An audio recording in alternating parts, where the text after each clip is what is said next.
Student, इस problem में देखिए, a man and a boy can complete a piece of work in 12 days. Man और boy किसी भी काम को 12 डेज में कंप्लीट करते हैं।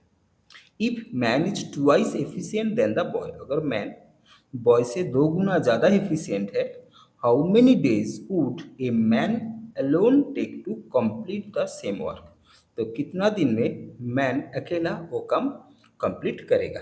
ठीक है, तो यहाँ पर देखिए, मैन इज टू बॉय, क्या दे दिया है, man is twice efficient then boy. तो अगर बॉय एक्स होगा तो मैन 2x होगा। ये है आपका एफिशिएंसी रेशियो।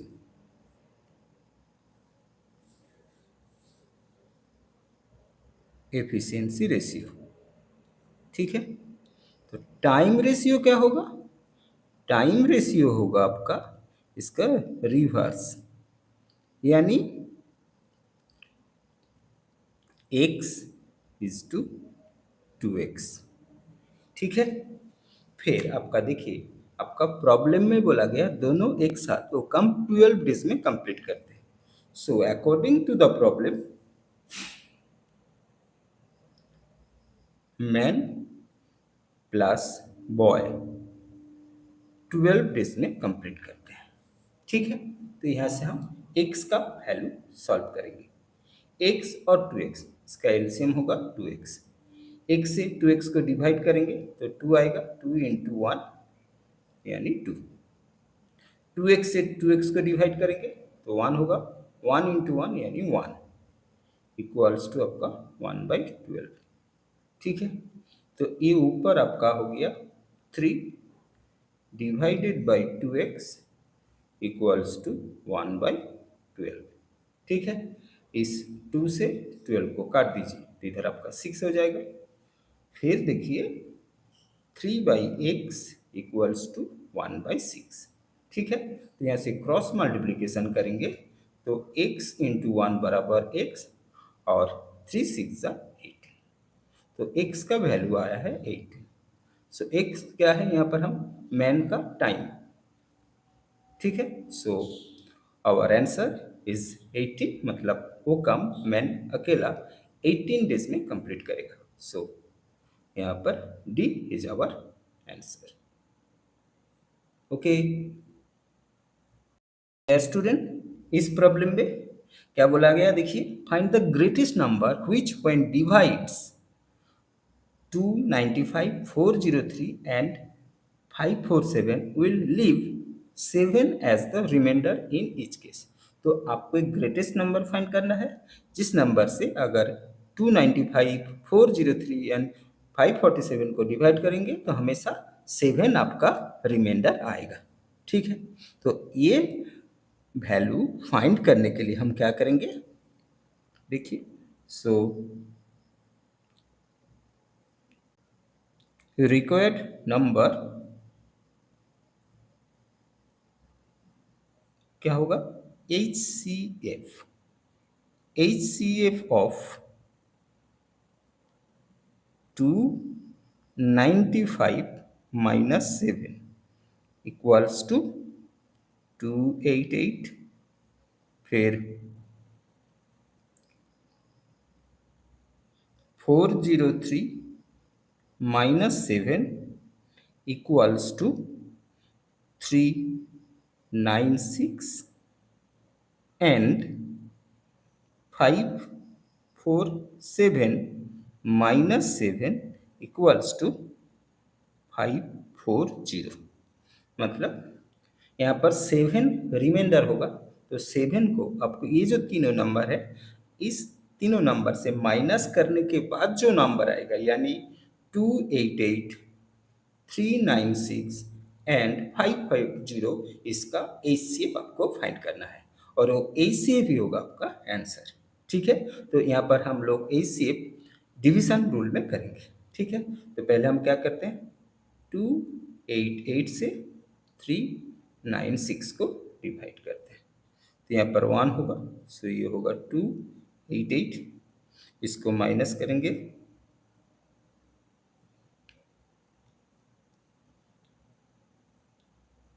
ये 288 यहाँ पर आएगा, फिर 2 से इसको मल्टीप्लाई करेंगे तो आपका आएगा 216, फिर इसको माइनस करेंगे तो आपका आएगा 27, 7 से फिर 108 को डिवाइड करेंगे तो आपका 172 यानी 36, 36 से फिर 72 को डिवाइड करेंगे तो 36 ऑफ 72, ठीक है। तो ये जो 36 यहाँ पर डिवीजन कम्प्लीटली डिविजिबल हो गया, इस 36 से जो नंबर रह गया यानी 530 उसको फिर से डिवाइड करेंगे, ठीक है। तो 536 को कितने से 36, ठीक है। सो 1 36, 8 1 0, 36 5 180। तो यहाँ पर देखिए 36 से ये भी यानी 540 भी डिविजिबल हो गया। सो तो रिक्वायर्ड आंसर होगा आपका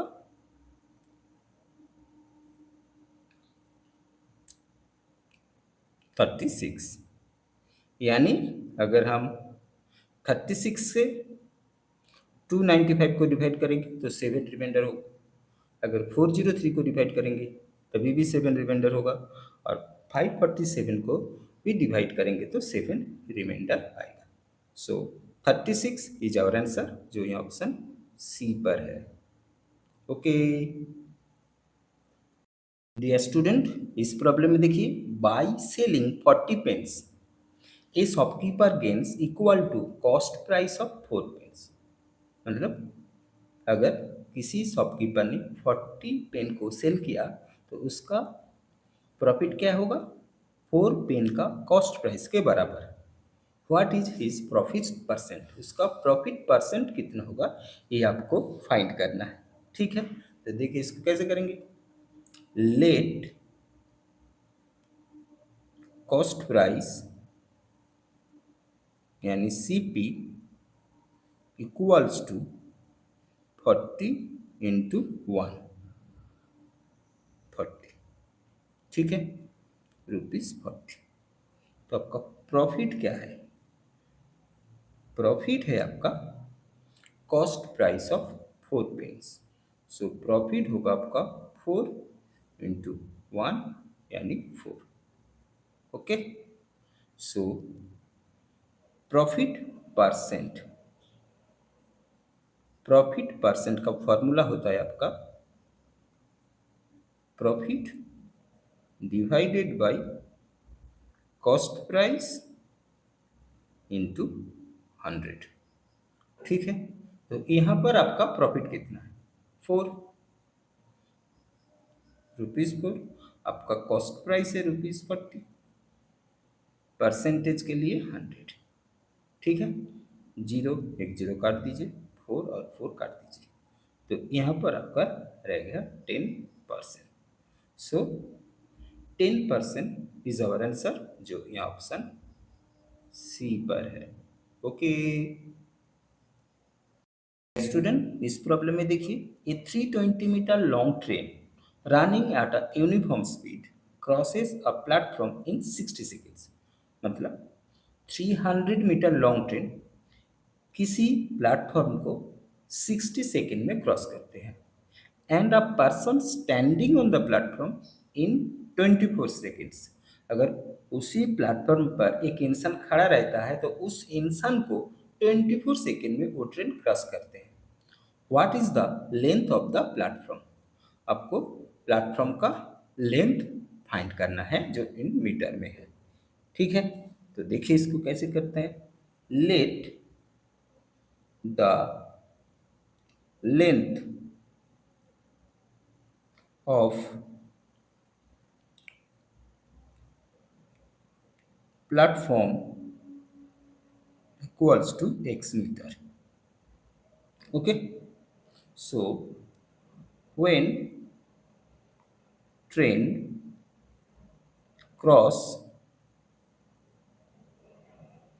a प्लेटफॉर्म, अगर जब कोई ट्रेन किसी प्लेटफॉर्म को क्रॉस करेगा, देन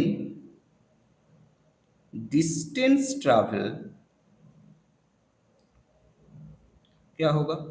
डिस्टेंस ट्रैवल होगा आपका प्लेटफॉर्म का लेंथ प्लस ट्रेन का खुद का लेंथ, यानी x प्लस 320 मीटर।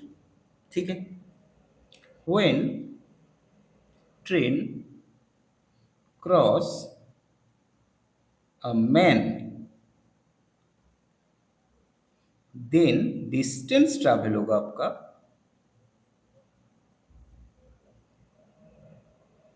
ट्रेन का खुद का डिस्टेंस, यानी 320 मीटर।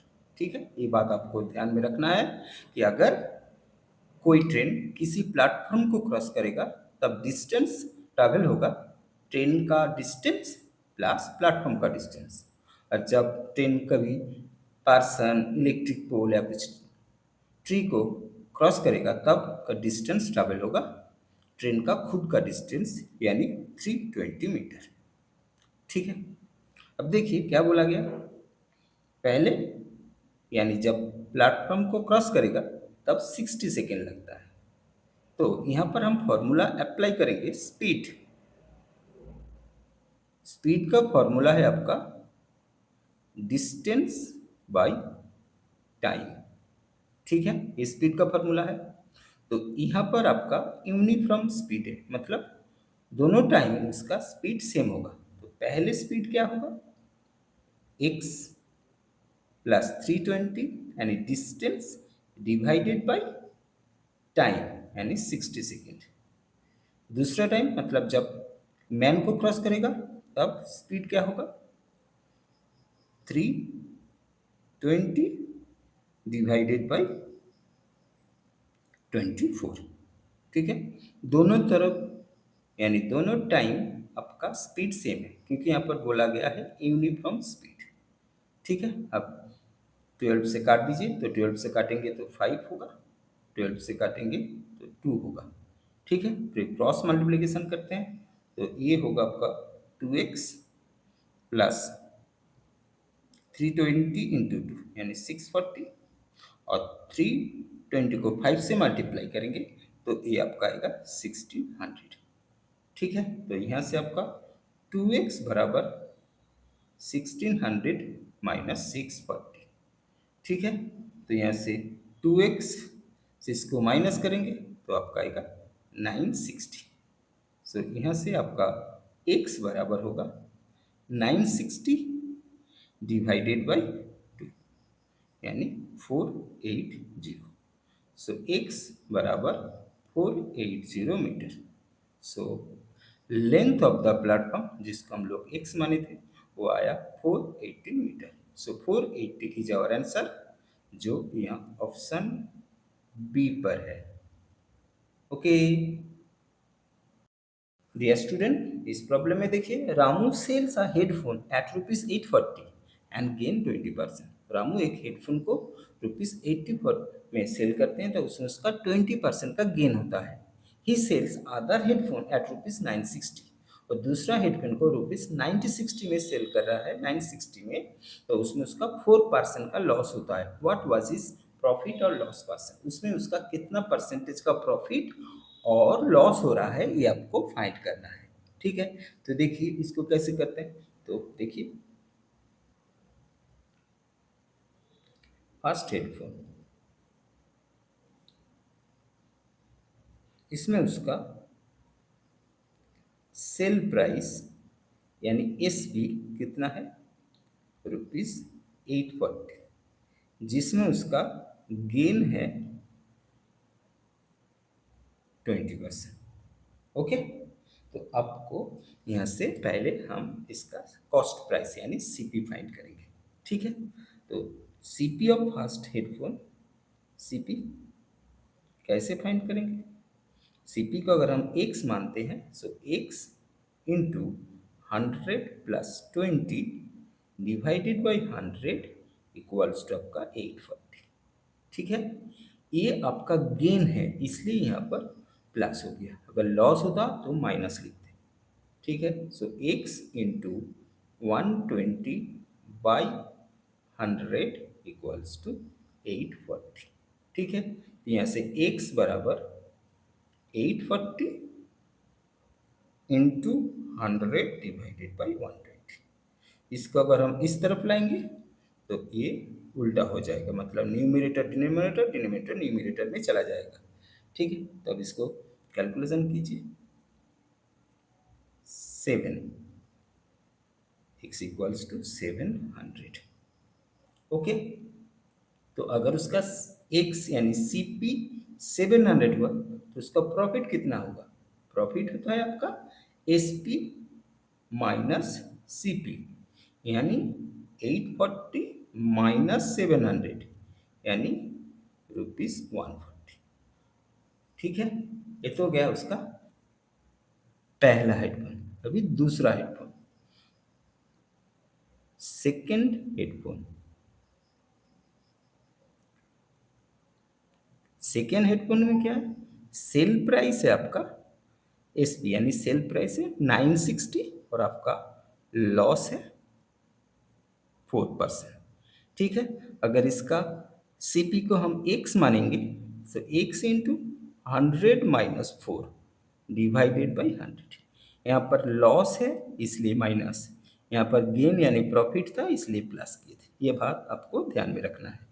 ठीक है, 960, सो ये x इंटू 96/100 इक्वल्स टू 960। सो यहाँ से x बराबर 960 इंटू 100/96। 96 के इसको काटेंगे तो 10 होगा। सो यहाँ से x यानी CP आपका आएगा 10 इंटू 100 यानी 1000। ठीक है, तो यहाँ पर आपका प्रॉफिट उसी हिसाब से SP माइनस CP, यहाँ पर आपका लॉस होगा, तो यहाँ पर लॉस होगा तो आपको क्या करना है? CP माइनस SP करना है, क्योंकि लॉस तब होता है जब CP SP से बड़ा होता है। सो 1000 माइनस 960 यानी आपका 40, ये आपका लॉस है। ठीक है, सो टोटल यहाँ पर गेन होगा, क्योंकि प्रॉफिट ज़्यादा है लॉस कम है। Total gain 140 plus minus 40, minus क्योंकि ये लॉस है इसलिए। सो 140 माइनस 40 यानी ₹100। ओके, तो फिर हम फाइंड करेंगे यहाँ पर गेन परसेंट यानी प्रॉफिट परसेंट। सो फॉर्मूला है आपका profit by cost price into 100। Okay, so यहाँ पर 100 divided by cost price. Cost price कितना है? देखिए यहाँ पर 700 प्लस 1000, सो 700 प्लस 1000 इंटू 100 यानी 100 डिवाइडेड बाय 1700 इंटू 100। ठीक है, दोनों जीरो काट दीजिए यहाँ पर, तो आपका आता है यहाँ पर 100/17। ठीक है, 5 17 85, सो यहाँ पर माइनस करेंगे 15, तो 15 ऊपर जाएगा और ये 17 नीचे आएगा। सो 5 एंड 15/17% गेन, जो ये ऑप्शन डी पर है। Okay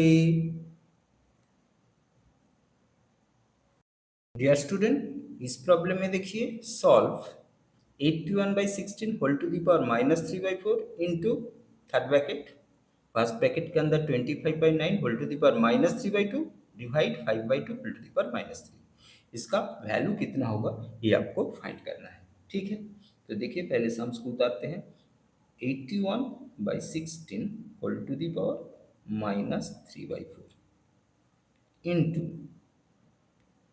25/9 whole to the power -3/2 divide 5/2 whole to the power -3। Okay, यहाँ पर पहले हम लोग इंडिसेस का फॉर्मूला अप्लाई करेंगे। a माइनस बी अगर whole to the power -m होता है तो इस पावर का अगर हम प्लस करेंगे तो ये b ऊपर चला जाएगा, a नीचे आ जाएगा, यानी न्यूमरेटर डिनोमिनेटर में और डिनोमिनेटर न्यूमरेटर में चला जाएगा। ठीक है, तो इस हिसाब से पहले हम क्या करते हैं, 16/81 करके ये जो माइनस है इसको हटाते हैं।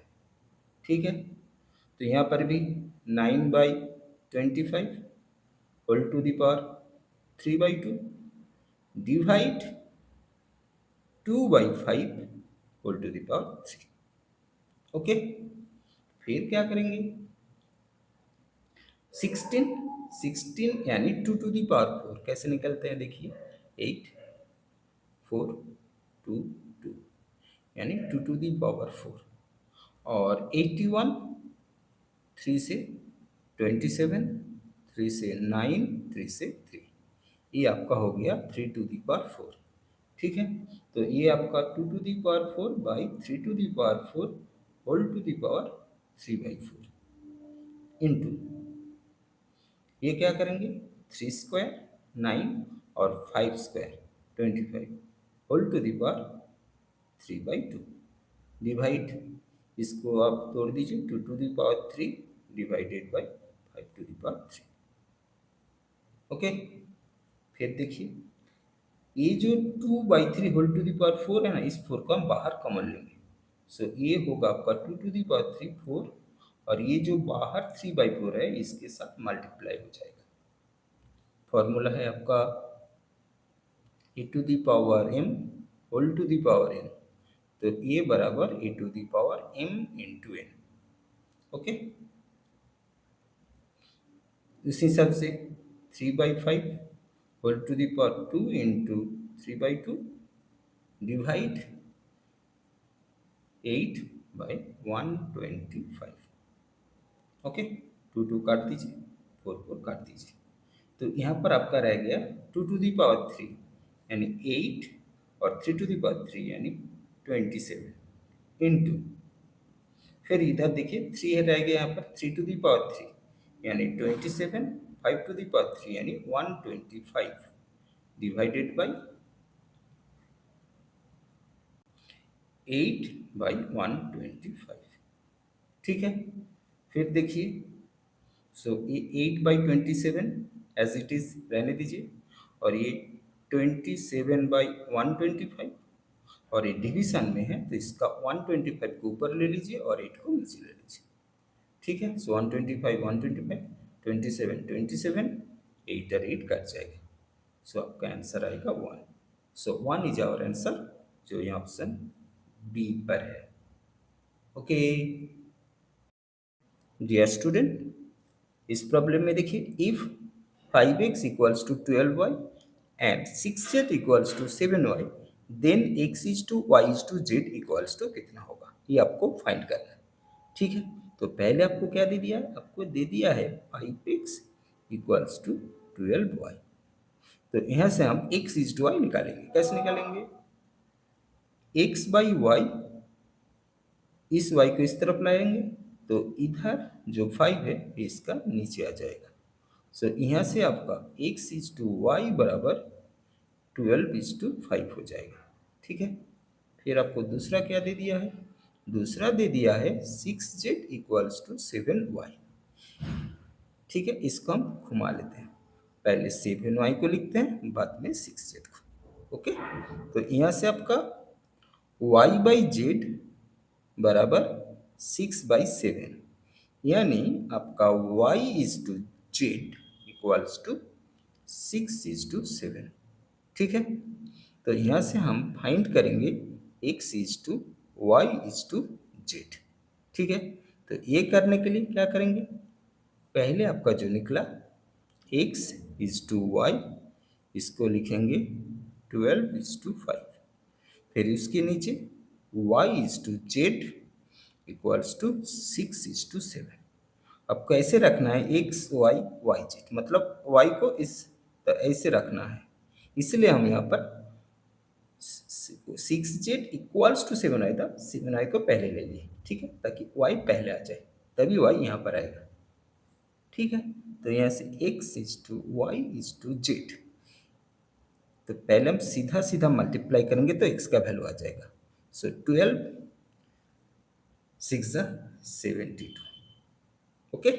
फिर y का पोजीशन देखिए इस हिसाब से, सो इस हिसाब से, सो 6 इंटू 5 यानी 30, फिर सीधा सीधा मल्टीप्लाई करेंगे तो लास्ट वाला आ जाएगा, लास्ट वाला यानी जेड।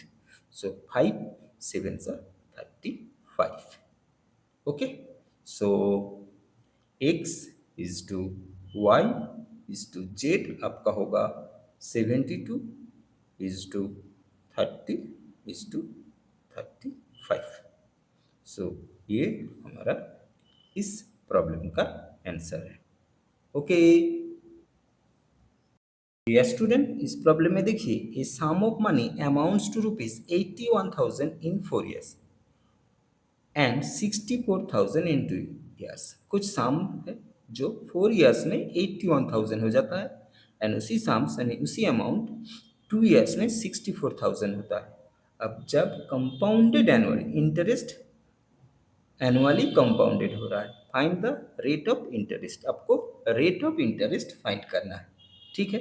तो देखिए यहाँ पर हम पहले लिखते हैं let principal equals to P, ठीक है। Rate of interest, rate of interest equals to R, and time को यहाँ पर हम लोग टी मान लेते हैं, ठीक है। आपको क्या दे दिया, 4 years में 81,000 होता है, 81,000 होता है, मैंने अमाउंट होता है, मतलब प्रिंसिपल प्लस इंटरेस्ट, ठीक है। तो फर्स्ट कंडीशन में यहाँ पर हम लिखेंगे amount equals to P into 1 plus R/100 whole to the power T, okay. So amount आपका होता है 81,000, P 1 plus R/100 whole to the power 4। पहला कंडीशन 81,000 4 साल में होता है, ठीक है। अभी सेकेंड कंडीशन में क्या बोला गया, सेकेंड कंडीशन में बोला गया 2 years में 64,000 होता है, तो उसी formula, so 64,000 equals to P into 1 plus R/100 whole to the power 2। इसको हम एक नंबर इक्वेशन लिखते हैं और इसको हम 2 नंबर इक्वेशन लिखते हैं, ठीक है। फिर क्या करते हैं, एक number equation divided by 2 number equation, एक नंबर इक्वेशन को 2 नंबर इक्वेशन से हम डिवाइड करते हैं, तो क्या होगा देखिए। So 81,000 divided by 64,000 equals to P into 1 plus R/100 whole to the power 4 divided by P into 1 plus R/100 whole to the power 2, ठीक है। तो देखिए तीनों जीरो काट दीजिए, EP काट दीजिए, और इस पूरे को काटेंगे तो 4 है तो 2 रहेगा, ठीक है। तो डिवीजन में जब करते हैं तो पावर माइनस हो जाता है, 4 से 2 माइनस हो गया तो 2। तो इस तरफ आपका क्या आया, इस तरफ आया 81 divided by 64 equals to 1 plus R/100 whole to the power 2, ठीक है।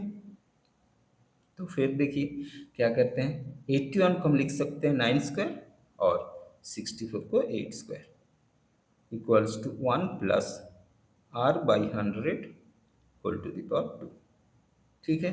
तो ये आपका होगा 9/8 whole square 1 plus R/100 whole to the power 2, 2 काट दीजिए, इस 1 को इस तरफ लाइए, 9/8 माइनस 1 इक्वल्स टू R/100, ठीक है। यहाँ से आप एलसीएम कर लीजिए, 9 minus 8/8 equals to R by 100। तो ये आपका होगा 1/8 इक्वल्स टू आर बाई 100। ठीक है, 8 से 100 को काटेंगे तो आपका आएगा 12.5। तो यहाँ से आप क्रॉस मल्टीप्लिकेशन करेंगे तो आर बराबर 12.5। सो रेट ऑफ इंटरेस्ट होगा आपका 12.5। सो 12.5 इज आवर आंसर, जो ये ऑप्शन डी पर है। ओके डियर स्टूडेंट, इस प्रॉब्लम में देखिए, if x by y equals to 5/3 and y by z equals to 10/9, the value of x square plus z square divided by x square minus z square. ठीक है, तो आपको पहले दे दिया है x by y equals to 3/5। इसको हम लिख सकते हैं x is to y equals to 3:5। फिर y by z equals to 10/9। So यहाँ से आपका y is to z equals to होगा 10:9। ठीक है, तो यहाँ से हम पहले फाइंड करेंगे x is to y is to z कितना होगा। ठीक है, ये पहले फाइंड करेंगे। तो ये करने के लिए पहले हम लिखेंगे x इज टू वाई 3:5, फिर y is to z equals to 10:9। So यहाँ से x is to y is to z, तो पहले सीधा सीधा मल्टीप्लाई करेंगे तो पहला वाला यानी x आ जाएगा। सो 3 10 30। ओके, फिर y का पोजीशन देखिए यहाँ पर है, तो यहाँ पर मल्टीप्लाई करेंगे 10 इंटू 5 यानी 50। अब फिर लास्ट वाला सीधा सीधा मल्टीप्लाई करेंगे तो लास्ट वाला यानी जेड आ जाएगा। सो 5 9 45। ठीक है, तो फिर इसको छोटा कर लीजिए, 5 से काट दीजिए, तो 5 से काटेंगे 6, 5 से काटेंगे 10, 5 से काटेंगे 9। तो यहाँ से आपको पता चल गया x बराबर 6, y बराबर 10 और z बराबर 9। ठीक है, तो आपको वैल्यू फाइंड करना है x square plus z square divided by x square minus z square. Okay, तो यहाँ पर x का वैल्यू यानी 6 स्क्वायर प्लस जेड स्क्वायर यानी 9 square divided by 6 square minus 9 square. तो यहाँ से आपका आएगा 36 plus 81 divided by 36 minus 81। So 36 plus 81 करेंगे तो ये आपका आएगा 117, और 36 से 81 को माइनस करेंगे तो आपका आएगा 45। सो 45 से इसको काट देंगे, यहाँ पर माइनस होगा, 81 बड़ा है इसलिए इसका पहले का साइन आएगा, तो इसको काटेंगे तो आपका आएगा 2.6। सो आपका आंसर होगा -2.6। सो -2.6 इज आवर आंसर, जो ये ऑप्शन बी पर है। ओके डियर स्टूडेंट, इस प्रॉब्लम में देखिए average age of A and B is 28 years, यानी ए एंड बी का एज का एवरेज है 28 years, B and C 30 years and average age of C and A is 32 years. The age of C in years, आपको C का as find करना है। ठीक है, तो ए एंड बी का average, so average of A and B कितना 28 years. So average age कैसे निकलता है, ए एंड बी है, so a plus b divided by 2 equals to 28। फिर इसको क्रॉस मल्टीप्लीकेशन करेंगे, so a plus B equals to 56। ठीक है, अब बी सी का average, b plus c 2 person है इसलिए हमेशा डिवाइडेड बाई 2, अगर 3 पर्सन होता 3 से डिवाइड करते, यहाँ पर 2 है, बी एंड सी इसलिए 2 से डिवाइड कितना 30। सो बी प्लस सी बराबर आपका होगा 60। ओके, इसको हम एक नंबर इक्वेशन, इसको 2 नंबर इक्वेशन बनते हैं, और सी एंड ए का 32 years. So C plus A by 2 equals to 32 years. ठीक है, तो यहाँ से सी प्लस ए बराबर आपका आ जाएगा 64 ईयर्स। ठीक है, फिर हम क्या करेंगे, तीनों को जोड़ देंगे, यानी एक number equation plus 2 number equation plus 3 number equation, तीनों को जोड़ देंगे तो आपका 56, सॉरी एक बार में करते हैं, a plus B plus c plus a बराबर आपका 56 प्लस 60 प्लस 64। यहाँ पर देखिए जोड़ने से यहाँ पर देखिए ए 2 है तो 2a होगा, बी भी 2 है तो 2b होगा और सी भी 2 है 2c होगा। तो इसको जोड़ेंगे तो आपका होगा 56 प्लस 60 प्लस 64, यानी आपका होगा 180। ओके, तो यहाँ से 2 कॉमन ले लीजिए, सो a plus B plus C बराबर 180, 2 से काट दीजिए 90, सो a plus B plus C बराबर 90। तो इसका हम 4 नंबर इक्वेशन मानते हैं। तो आपको सी का वैल्यू चाहिए, ठीक है, तो क्या करेंगे, ये जो आपका 4 नंबर इक्वेशन आया ना, a plus B plus C बराबर 90, इसमें से हम a प्लस बी को माइनस कर देंगे, so a plus B equals to 56। तो देखिए माइनस करेंगे तो b और a कट जाएगा तो c रह जाएगा, तब इधर माइनस करेंगे तो आपका आएगा 34। So age of c is 34 years। So 34 is our answer, जो यहाँ ऑप्शन सी पर है। ओके।